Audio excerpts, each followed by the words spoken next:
আ'লা feel আরদি, ফিরআউন পৃথিবীতে নিজেকে পরাক্রমশালী হিসাবে মনে করেছিল, নিজেকে সবচেয়ে বড় ক্ষমতাবান হিসাবে তিনি নিজেকে প্রকাশ করেছিল।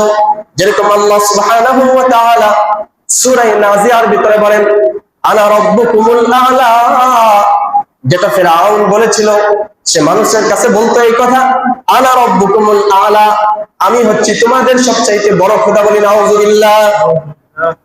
ফিরআউন নিজেকে সে সব সময় দাবি করত যে আমি তো তোমাদের বড় খোদা, আমি তোমাদের কাছে সবচাইতে শক্তিমান, পরাক্রমশালী, আমার সব ধরনের পাওয়ার এটা আছে।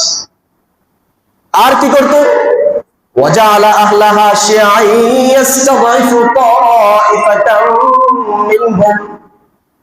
ফিরআউন আরেকটা অপরাধ ছিল তার, সে মানুষের মাঝে বিভিন্ন দলে বিভক্তি করত, মানুষে মানুষে দল সৃষ্টি করত, পৃথক করত।